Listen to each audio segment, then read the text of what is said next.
My name is Julia.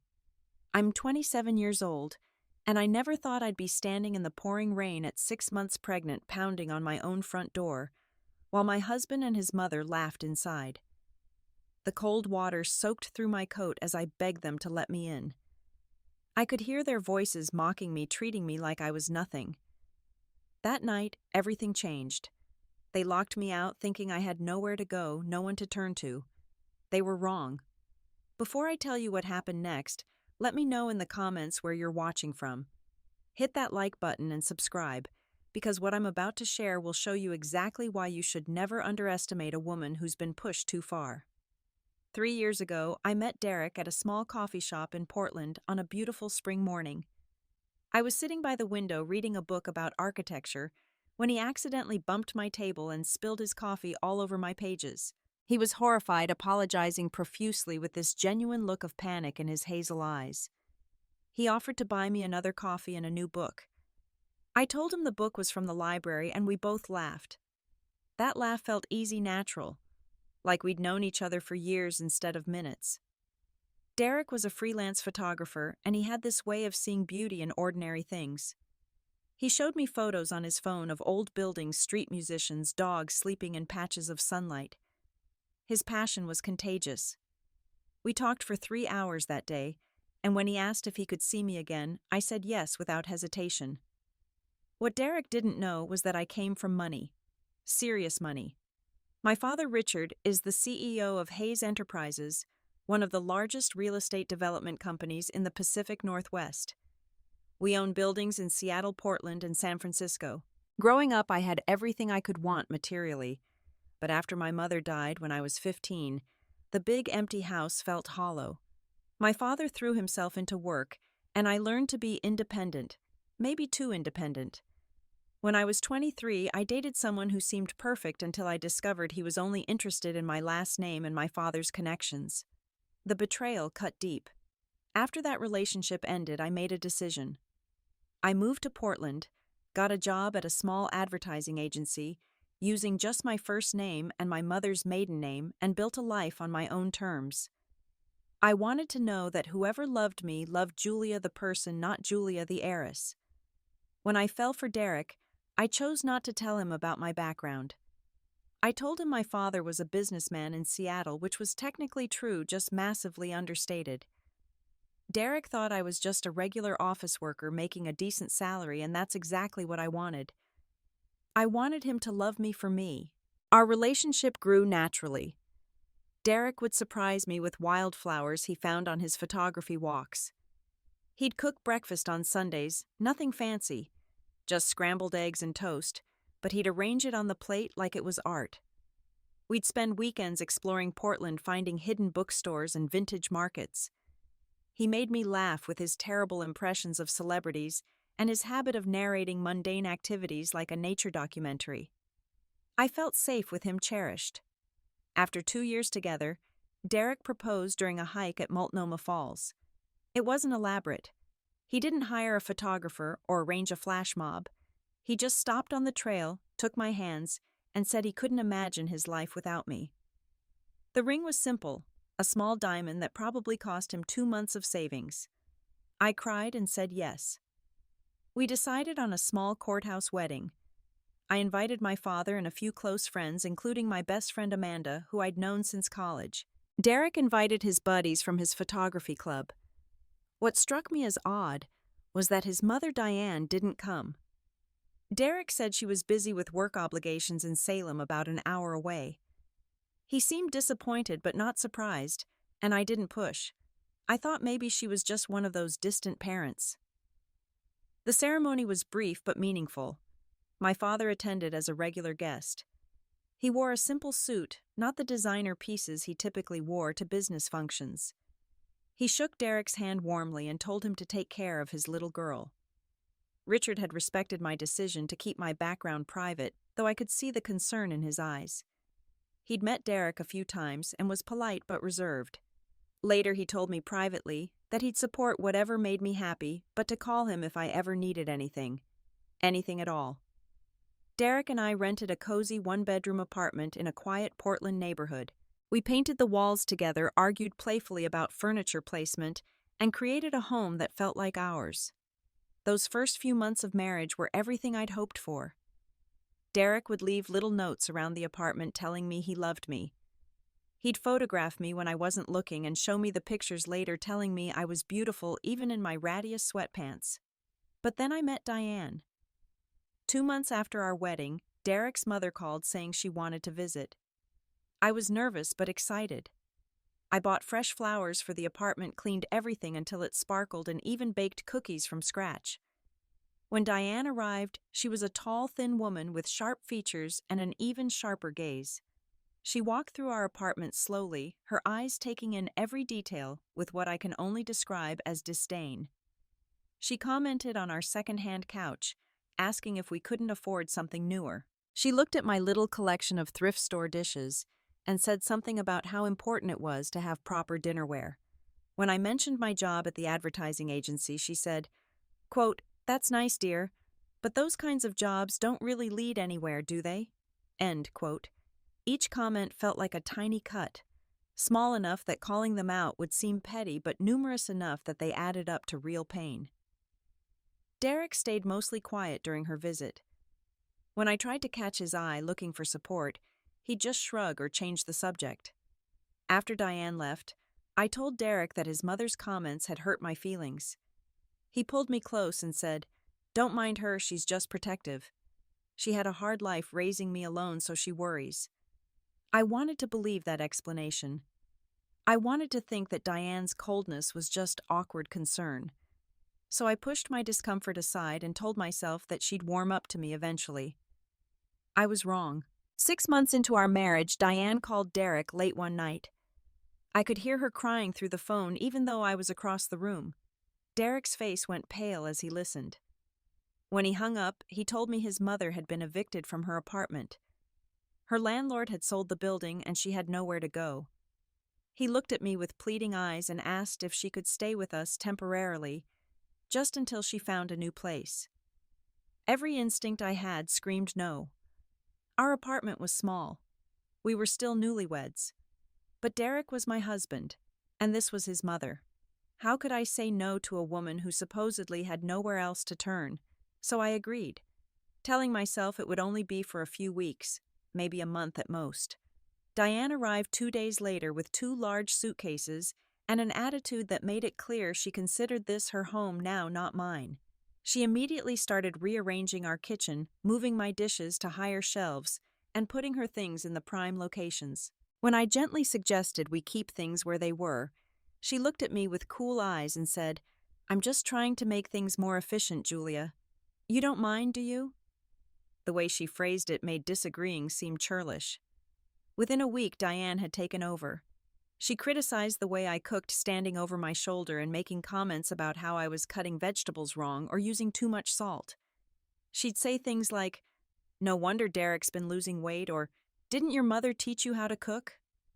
That last one especially stung because she knew my mother had died when I was young. She claimed the living room as her domain, watching television at high volume until midnight. Our apartment had thin walls, and I had to wake up at 6:30 for work, but when I asked if she could lower the volume, she said she was hard of hearing and couldn't help it. Derek backed her up, suggesting I use earpools. Derek started coming home later and later from his photography gigs. When I asked him why, he said he was trying to avoid the tension at home. But instead of addressing the tension or setting boundaries with his mother, he just avoided both of us. The man who used to greet me with kisses and ask about my day now barely looked up from his phone when he walked through the door. Diane had opinions about everything. My work clothes were too casual. My hair needed a better cut. I walked too loudly in the morning. I didn't do laundry frequently enough. Every day brought a new criticism, and every day Derek remained silent.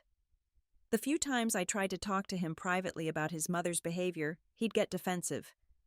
"She's my mom, Julia. She's been through a lot. Can't you just be patient?" I was patient. I bit my tongue when Diane went through my closet and told me half my clothes were inappropriate. I said nothing when she invited her friends over without asking me first and expected me to serve them tea and cookies like I was the help. I stayed quiet when she opened mail addressed to me, claiming she thought it was hers. Then I found out I was pregnant. I'd been feeling exhausted for weeks more than usual. My breasts were tender, and I'd been nauseous in the mornings. I bought a pregnancy test on my lunch break, took it in the office bathroom, and watched as 2 pink lines appeared. I was going to be a mother. My first emotion was joy. Derek and I had talked about having children eventually, though we'd planned to wait another year or two. But life had its own timeline.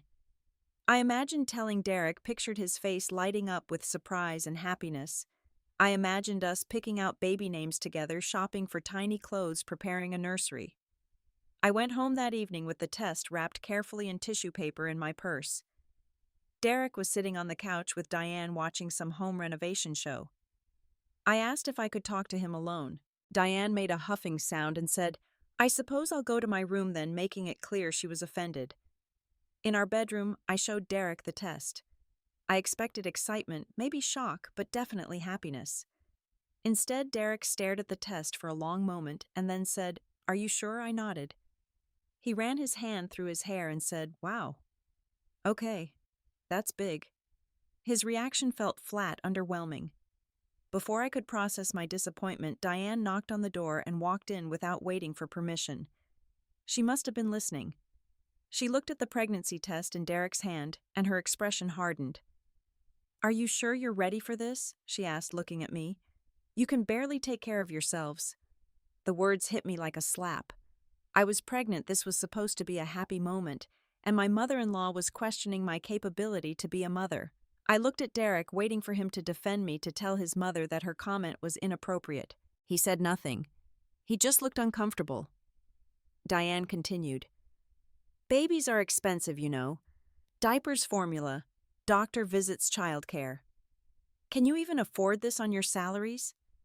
She made it sound like getting pregnant was a foolish financial decision we'd made carelessly.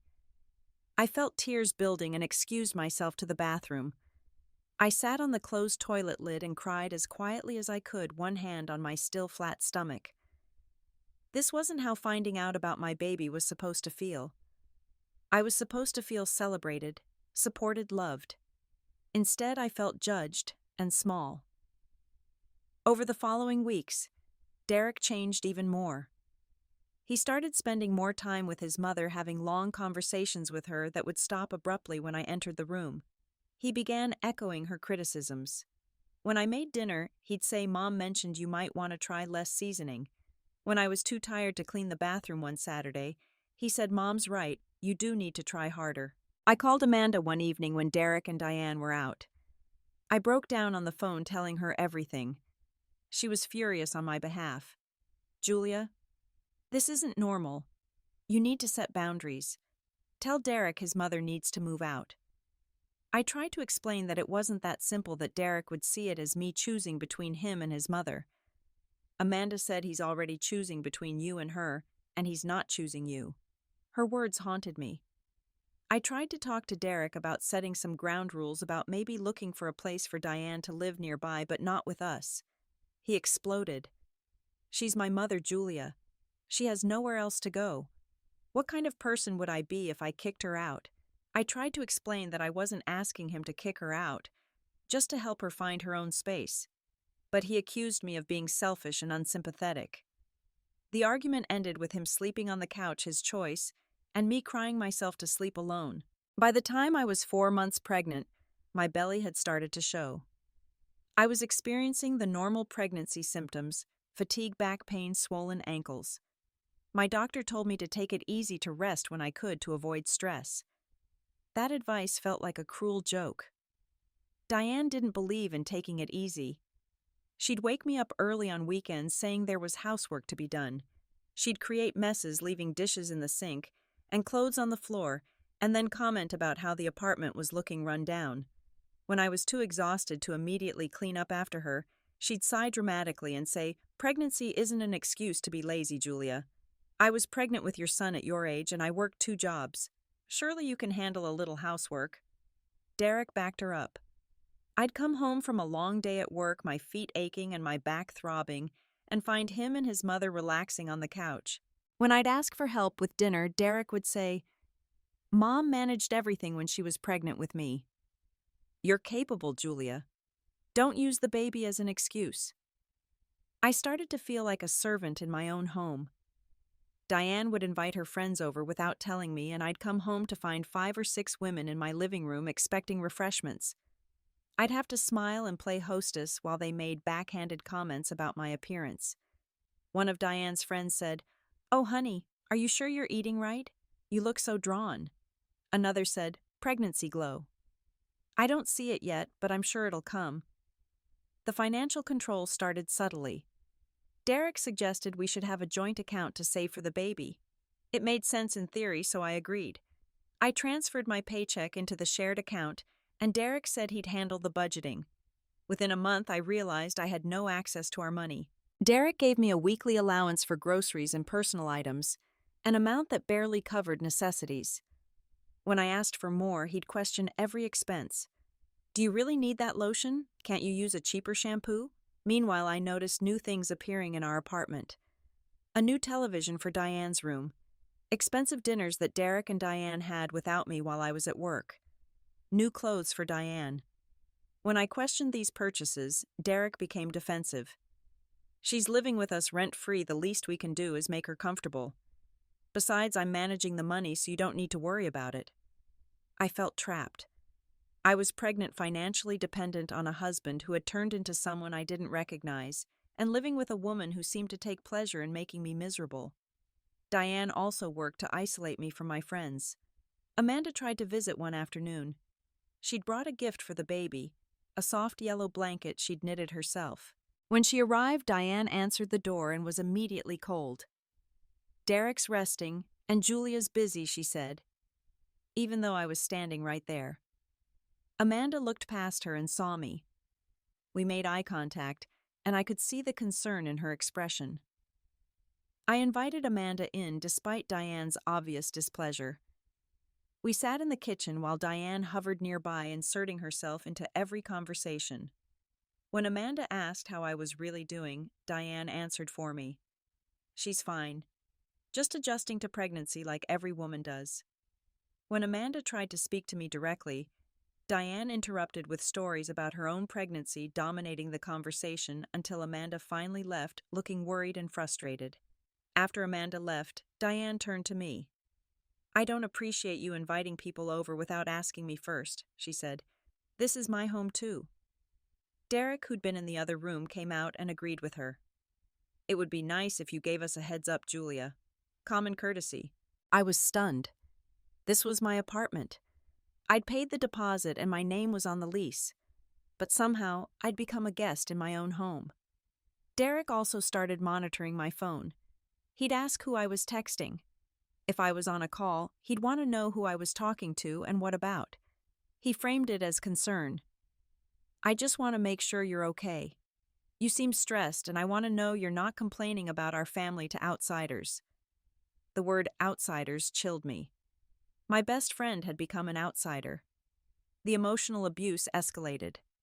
Diane made comments about my changing body daily. "You're getting wide, Julia.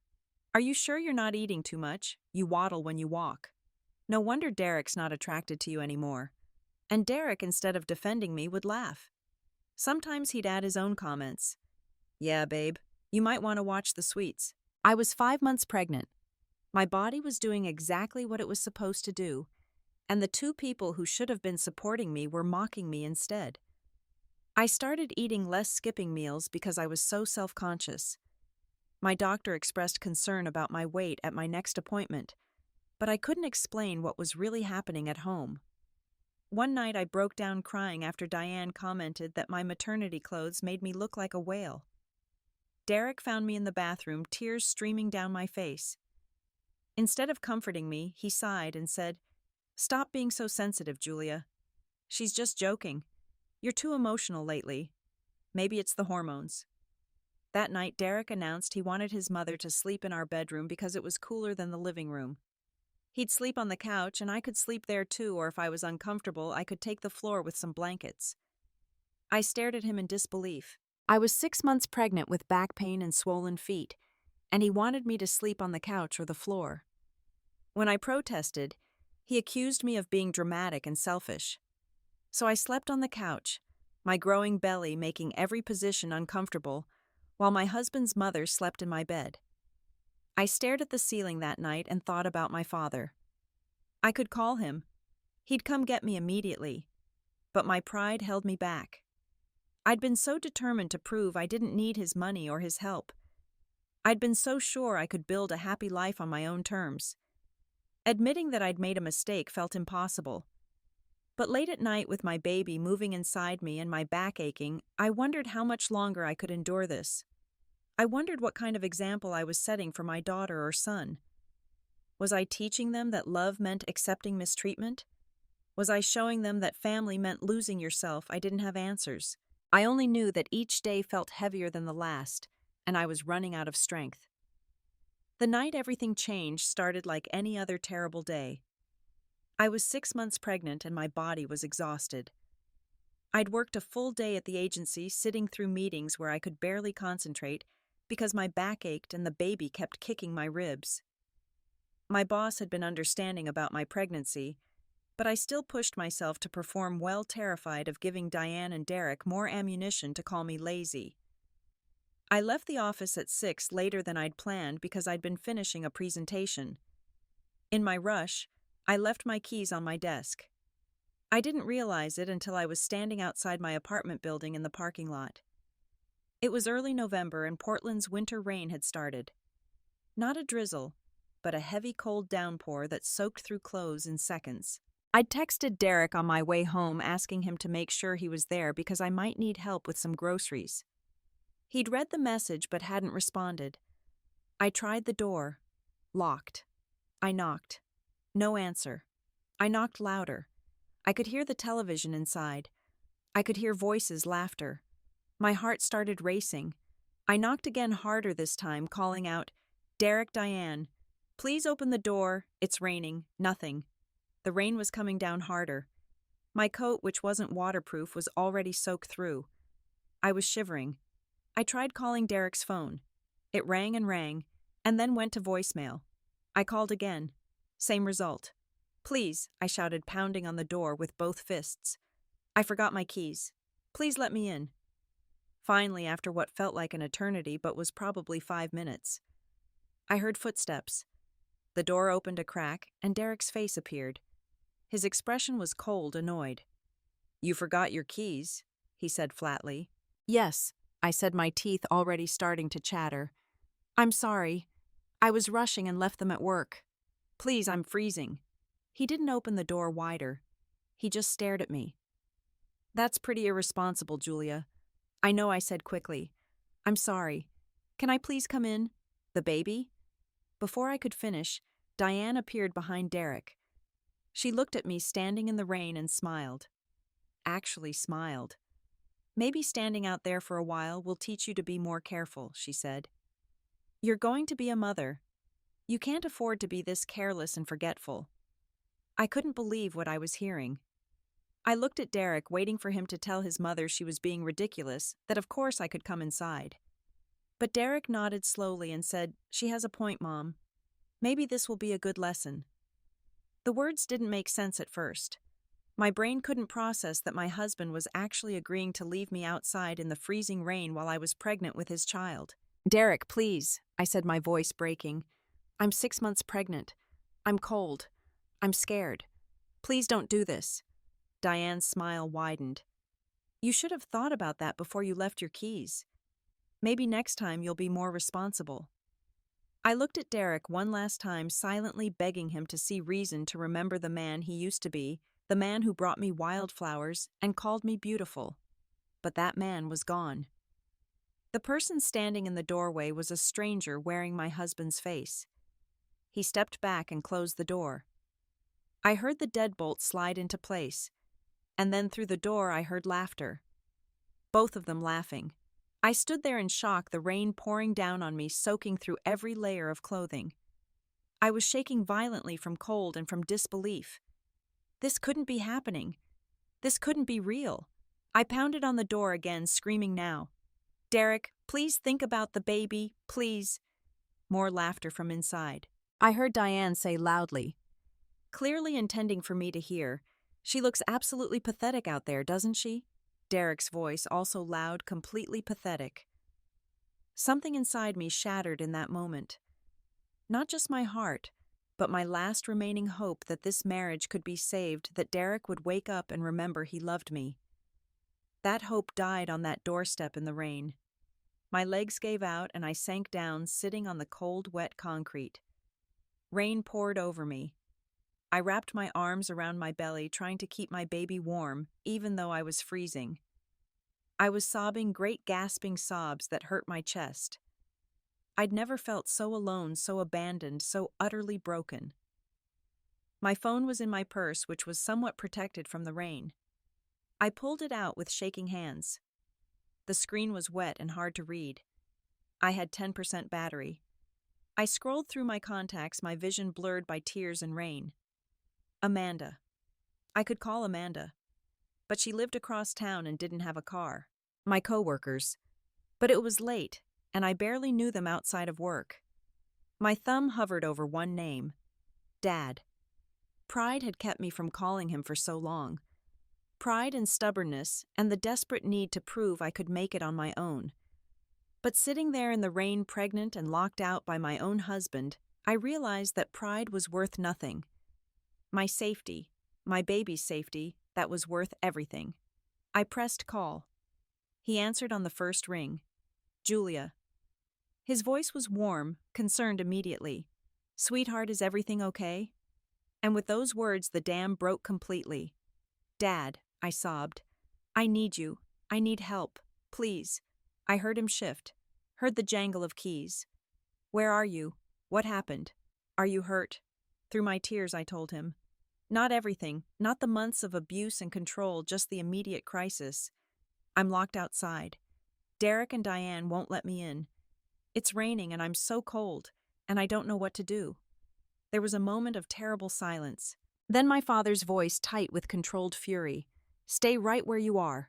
Don't move.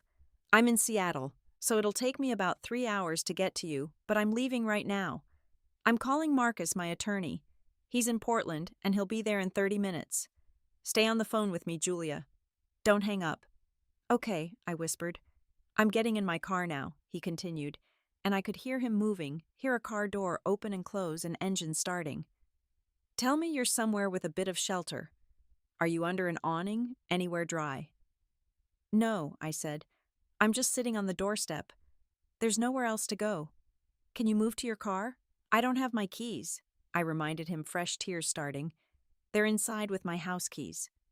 Okay, he said, his voice steady, clearly working to keep me calm. That's okay. Marcus will be there very soon and he'll take care of you. I need you to keep talking to me. Tell me about the baby. How's the little one doing? And so I talked, my voice shaking, about feeling the baby kick, about wondering if it was a boy or a girl, about the tiny socks I'd secretly bought and hidden in my desk at work because Diane wouldn't allow baby items in the apartment yet. My father listened, making encouraging sounds, telling me how excited he was to be a grandfather, how much he loved me, how everything was going to be okay.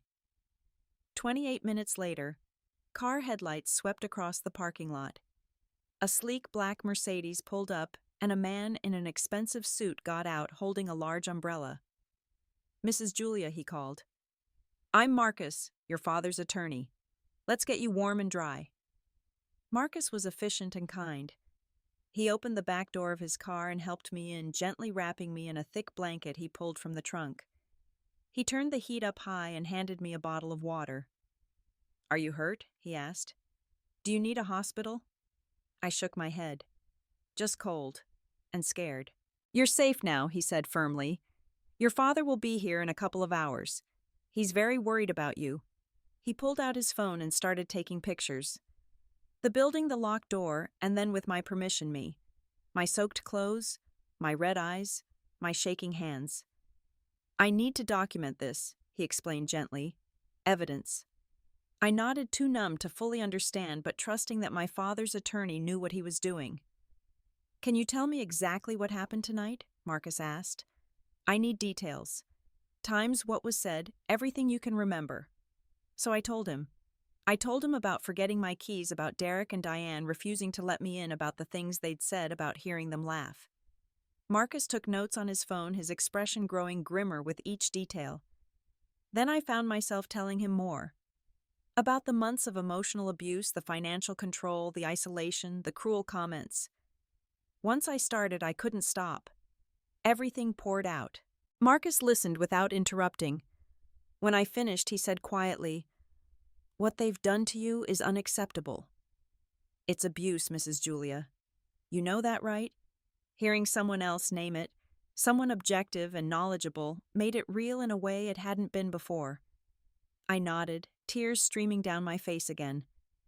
"We're going to help you," Marcus continued. "Your father is a good man, and he's going to make sure you and your baby are protected. But I need you to trust us, okay?" "I do," I whispered. We sat in the warm car and Marcus made phone calls. I heard phrases like restraining order and custody rights and documentation of abuse. The words swirled around me as I slowly stopped shivering. 2.5 hours later, more headlights. A convoy of 3 vehicles pulled into the parking lot. The lead car was a silver Lexus that I recognized. My father emerged from the driver's seat, not waiting for any chauffeur, and he rushed to Marcus's car. Marcus got out to meet him, and they spoke briefly. Then my father opened the back door where I sat. "Oh, sweetheart," he said, his voice breaking. His eyes, so much like my mother's, filled with tears. He pulled me into his arms, careful of my belly, and held me like he used to when I was a little girl and had nightmares. "I'm so sorry. I'm so sorry I didn't check on you more. I should have known something was wrong." "It's not your fault," I sobbed into his shoulder. "I didn't want you to know. I wanted to prove I could do this on my own." "You don't have to prove anything to me," he said fiercely. "You're my daughter. You're everything to me. And I'm going to fix this. I promise you I'm going to fix this." He helped me into his car where the heat was running and there were more blankets. Marcus approached with a briefcase. "We have everything we need," he told my father. "Documents are ready. I called ahead and we have options prepared." My father nodded. His expression when he looked at the apartment building was frightening. I'd never seen him angry like this, controlled and cold. He turned to me. "Julia, I need you to stay in the car for a few minutes, okay? Marcus and I are going to have a conversation with your husband and his mother." "What are you going to do?" I asked nervously. "We're going to make sure they understand the consequences of their actions," he said. "We're going to make sure they never hurt you again. And we're going to get your things." He and Marcus walked to the apartment door. My father didn't knock politely. He pounded on the door, hard and authoritative. The sound echoed through the parking lot. Through the car window, even with the rain, I could see the apartment door open. Derek appeared looking casual and unconcerned. His expression changed rapidly as he took in my father Marcus and the other men who'd accompanied them. I recognized one as my father's head of security. From the car, I couldn't hear the initial exchange, but I could see Derek's body language change from confident to confused to alarmed. He stepped back and my father and Marcus stepped inside. The security team remained at the door. 10 minutes passed. I sat in the warm car wrapped in blankets, wondering what was happening inside. Part of me wanted to be there to see Derek's face when he realized who my father really was. Another part of me was just too exhausted to care. Finally, my father emerged. He walked back to the car and got in the driver's seat, turning to face me. "They're gathering your belongings now," he said. "Marcus is overseeing it to make sure they don't damage anything. Are there specific items you want to make sure we get?" I listed things. My mother's jewelry box, which I'd hidden in the back of a closet. My laptop. My clothes. The baby socks from my work desk. I added, my voice small. "I bought them. They're in the top drawer." My father reached back and squeezed my hand. "We'll get everything." 20 minutes later, Marcus and the security team emerged carrying boxes and suitcases. They loaded everything into one of the other vehicles. Marcus returned to our car. "It's done," he said. "We have all of Mrs. Julia's personal belongings. I've also served them with preliminary documents." "What kind of documents?" I asked. Marcus glanced at my father, who nodded. Notification of intent to file for divorce, Marcus explained gently. Temporary restraining orders that will be processed tomorrow. Documentation of tonight's incident and your statement about the ongoing abuse. And he added with the faintest smile an eviction notice. Eviction notice, I repeated, confused. Marcus pulled out a document. This apartment is leased under your name only, Mrs. Julia. According to the lease, you have the right to determine who lives here. We've given Derek and his mother 30 days to vacate the premises. But I don't want the apartment, I said. I never want to see it again. You don't have to keep it, my father said. But you have the power right now. You have the control. And they need to understand that. We drove away from that apartment, away from that neighborhood, and I never looked back. Literally. I kept my eyes forward on the road ahead, illuminated by the car's headlights, cutting through the rain. My father took me to a hotel first, a nice one with a suite. He wanted me to get warm, get dry, get some food in me. Room service brought soup and bread, and I ate mechanically while my father and Marcus talked logistics in low voices. They were planning next steps, legal strategies, but I was too drained to follow most of it. After Marcus left, my father sat beside me on the couch. I'm taking you home to Seattle, he said. You'll stay with me until we figure out what's next. We'll get you to a doctor tomorrow to make sure the baby's okay. And then we're going to make sure Derek can never hurt you again. What about his rights, I asked. To the baby. We'll cross that bridge when we come to it, my father said. Right now, my priority is you and your health. Everything else can wait. That night in a hotel room far from the apartment where I'd been so miserable, I slept better than I had in months. I was safe. I was protected. And for the first time in a long time, I felt like maybe, just maybe, everything would be okay. The next morning, my father drove me to Seattle. We stopped at a hospital where I had a full checkup. The baby was fine, thank God, though my blood pressure was elevated and the doctor expressed concern about my stress levels. She gave me resources for therapists who specialized in domestic abuse recovery. That word abuse kept coming up, and each time I heard it, it solidified more in my mind. What I'd experienced wasn't normal. It wasn't just a difficult marriage. It was abuse. Over the following days, Marcus worked efficiently. The restraining orders were approved. Divorce papers were filed. Because of the documented abuse in my pregnancy, I was granted temporary full custody of the unborn baby, with the understanding that custody would be formally determined after birth unless Derek voluntarily relinquished his rights. Derek tried to call. Dozens of times. I blocked his number. He sent emails that Marcus screened. Most were desperate, apologetic. Julia, baby. I'm so sorry. I don't know what I was thinking. Mom was in my ear constantly and I lost sight of what matters. Please come home. We can work this out. I love you. A few were angry. You had no right to have your rich daddy threaten us. You lied about who you are. You're a fraud. And one was just sad. I miss you. I miss the life we had. I don't know how everything went so wrong. I felt nothing reading them. Whatever love I'd had for Derek had died on that doorstep in the rain. You can't lock someone you love outside in a storm while they beg for shelter. You can't mock someone you love when they're at their most vulnerable. Whatever Derek thought love was, it wasn't what I deserved. Diane tried to contact me too through Derek's email. Hers were defensive and manipulative. I was only trying to help you become a better wife. You're too sensitive. You've turned my son against me by bringing your rich father into this.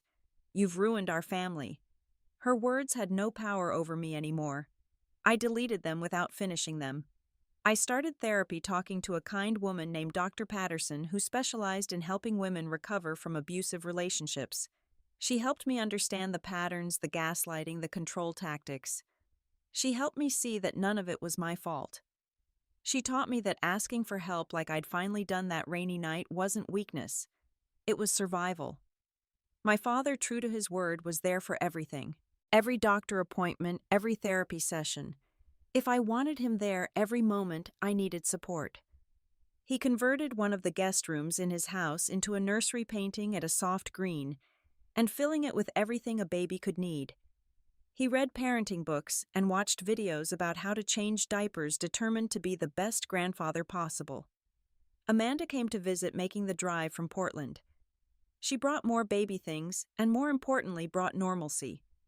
We talked like we used to, laughing and gossiping and planning. She told me she'd always worried about Derek, that something had seemed off, but she hadn't wanted to overstep. I don't blame you, I told her. I didn't see it either. Or I saw it and made excuses. 3 months later, I gave birth to a healthy baby girl. I named her Eleanor after my mother.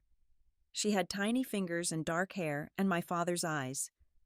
When the nurse placed her in my arms for the first time, I cried. Not from sadness, but from overwhelming love and relief and hope.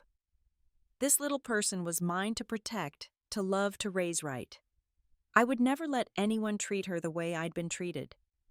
I would teach her to value herself, to demand respect, to walk away from anything that diminished her light. Derek was notified of the birth, as was legally required. He sent a message through his lawyer asking to visit. I denied the request.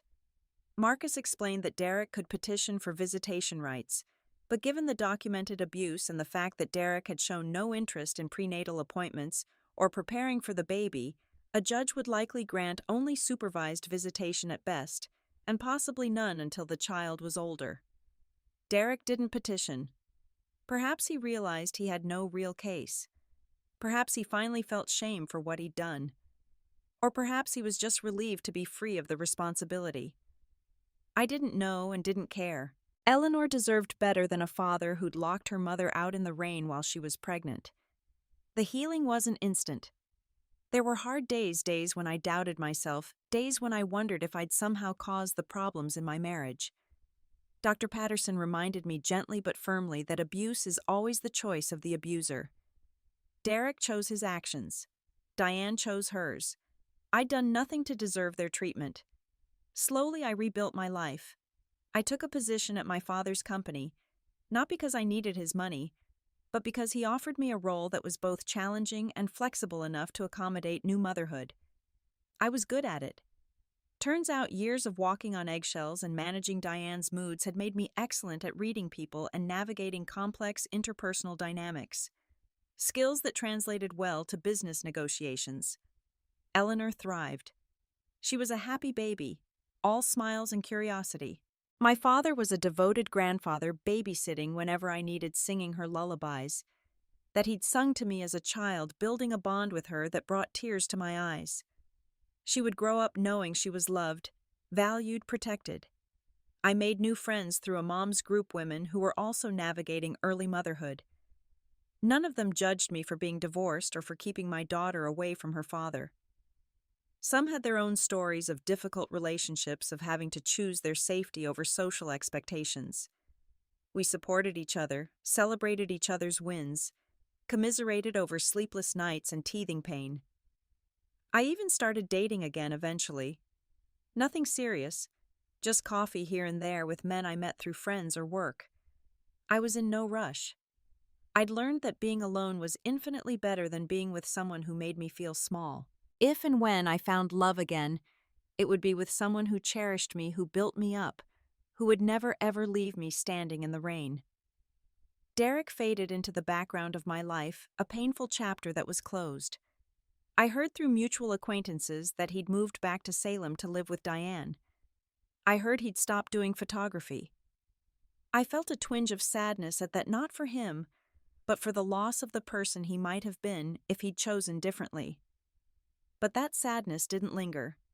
He'd made his choices, and I'd made mine. The legal matter settled. The divorce was finalized. The apartment in Portland was sold, and I got the proceeds, which I put into a trust for Eleanor's education.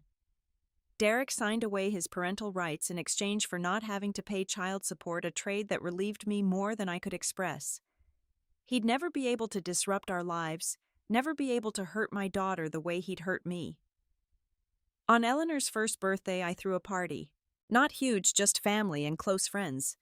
Amanda was there, and some of my mom group friends, and my father, of course. We sang happy birthday, and Eleanor smashed her little hands into a cake decorated with butterflies. Everyone laughed and took pictures, and I looked around at the people who genuinely loved us, who'd shown up for us, who'd supported us, and I felt profoundly grateful.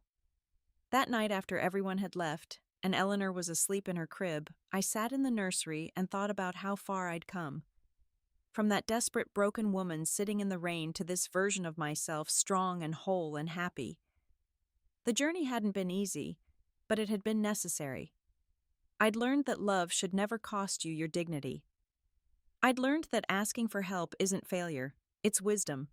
I'd learned that walking away from toxicity, even when it's hard, even when it means admitting you were wrong about someone, is an act of self-love. I'd tried so hard to prove I didn't need my father's money or influence, but what I'd really proven was that I could survive, adapt, and rebuild. And yes, having resources helped. Having a father who could hire the best attorney who could protect me legally and financially made a difference. But the core strength, the decision to finally call for help, to finally say enough, that came from me. Eleanor would grow up knowing that her mother had been strong enough to leave a bad situation. She'd grow up knowing that family isn't always blood, it's the people who show up for you when things are hard. She'd grow up knowing that she deserved respect, kindness, and genuine love. And if she ever found herself in a situation like mine, I hoped she'd remember that it's never too late to ask for help. It's never too late to choose yourself. I don't hate Derek, not anymore. Hate takes energy that I'd rather spend on building my life. But I don't forgive him either. What he did, what he allowed his mother to do, was unforgivable. I've simply moved on. Left him in the past where he belongs. Sometimes people ask me if I regret my marriage, if I wish I'd never met Derek. It's a complicated question. Without that marriage, I wouldn't have Eleanor, and she's the best thing that ever happened to me. So no, I don't regret it. I learned from it. I grew from it. And it led me to where I am now, which is exactly where I'm supposed to be. My story isn't about revenge. It's not about a dramatic confrontation where I got to scream and rage at the people who hurt me.